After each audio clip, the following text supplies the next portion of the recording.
Diego, qual que tu acha que é a principal característica que um empreendedor de sucesso ele costuma ter, ou que ele apresenta? Bom, essa é uma ótima pergunta pelo seguinte, os empreendedores de sucesso eles têm algumas características principais. A gente não pode falar de uma única característica pelo seguinte, porque é a composição dessas características que formam um empreendedor de sucesso. Elas são complementares, então? Exatamente, elas são complementares. E às vezes, se falta uma característica, ele acaba não tendo o desempenho que ele poderia ter ou que ele gostaria de ter. Né? Então, assim, existe uma quantidade gigantesca de estudos, uma quantidade muito grande de pesquisadores que se debruçou sobre esse problema específico.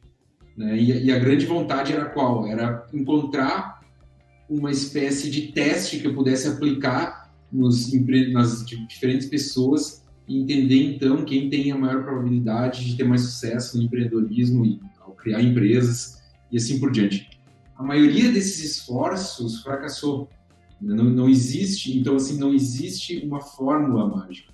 Mas, de fato, existem traços que são muito comuns em empreendedores que alcançam um sucesso bastante grande. Que características são essas? A primeira característica é a seguinte, é um senso de realidade, um senso prático muito bom. Eu costumo dizer, isso é uma coisa, é um ditado particular meu, que é um pouco impopular, mas eu costumo dizer que aprender algo não é só um esforço de absorção, mas é também um esforço de expelir aquilo que não serve. O que eu quero dizer com isso? Que os empreendedores de sucesso, eles focam naquilo que importa, eles focam em entender como as coisas realmente funcionam. E eles estão naturalmente voltados a identificar problemas e gerar soluções para aqueles problemas. Então, o que eu quero dizer com isso? Eu quero dizer que nós temos, as pessoas no geral têm uma tendência natural a evitar problema. Então, assim, de ver o problema automaticamente como uma coisa ruim. O espírito empreendedor, a atitude empreendedora, ele tende a sempre, na verdade, a buscar problemas que ele pode resolver de maneira lucrativa, né? Pode criar um negócio em torno daquilo. E isso através desse senso muito prático, esse senso comum. Então, assim, ele não é um cara que necessariamente é o cara que tem mais estudo, é o cara que tem mais diploma. Às vezes, não sempre, mas às vezes, muito pelo contrário, é o cara que ele tem uma visão muito clara das coisas. Ele busca, não que ele enxergue no futuro mais que os outros, mas ele enxerga o que ele pode fazer imediatamente e depois ele é muito bom no negócio que a gente chama de effectuation. O que é isso? Ele faz o que ele pode e ele vai construindo o caminho dele com base naquilo que ele consegue fazer. Só que para isso ele tem que ter junto características do tipo autoconfiança, esperança, tem que ter um otimismo pragmático. Então, assim, são várias características que se complementam, como tu falaste, né? Quais são outras características?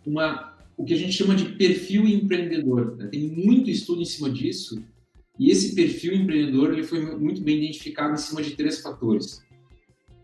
Aceitação de risco, saber trabalhar com risco. Isso é uma coisa que não é todo mundo que sabe fazer, que gosta de fazer. Uma grande parcela da população busca a segurança, acima de tudo. Né? Eu acho que o nosso país é um grande exemplo disso.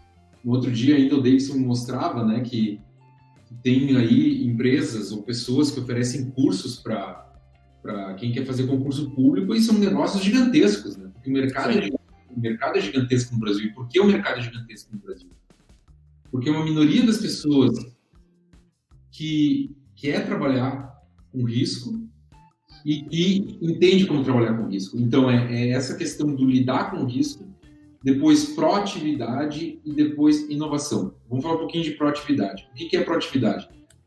Proatividade é não esperar a situação ideal para fazer alguma coisa acontecer. Não é porque o Davidson está aqui, mas eu sempre enxerguei o Davidson dessa forma. Vamos testando, vamos fazendo, claro que com o máximo que eu puder aprender para fazer isso, o máximo que eu puder estudar sobre o assunto, mas nunca vai chegar a um ponto ideal onde eu vou estar numa situação de segurança para então poder agir. Se isso fosse verdade, de eu poder estar numa situação completamente de segurança para então poder agir, então não é mais empreendedorismo. O risco é uma parte inerente do empreendedorismo. Então é essa vontade de fazer, é esse direcionamento para a prática, mas não uma prática burra, quer dizer assim, não fazer de qualquer jeito, mas fazer. Tá? É o ditado popular que diz que o feito é melhor que o perfeito. Porque o empreendedorismo, ele envolve necessariamente a ação. Para mim, e talvez para quem sempre para quem desde cedo foi empreendedor, ou trabalha com empreendedorismo há muito tempo, que é dono de negócio, cria negócio, isso soa como completamente óbvio. Mas para mim isso é muito importante, porque como eu venho da academia, é uma coisa que na academia não é tão óbvia. Na verdade, é o tipo são aquelas obviedades que tão grandes, ninguém mais dá bola às vezes, né? Sim. Então é esse direcionamento para o fazer, para o testar, para eu fazer o que eu consigo fazer hoje. E depois a questão da inovação. Inovação é uma daquelas palavrinhas da moda, assim como outra palavra que também está totalmente na moda e que tem tudo a ver com o perfil empreendedor de sucesso, que é resiliência.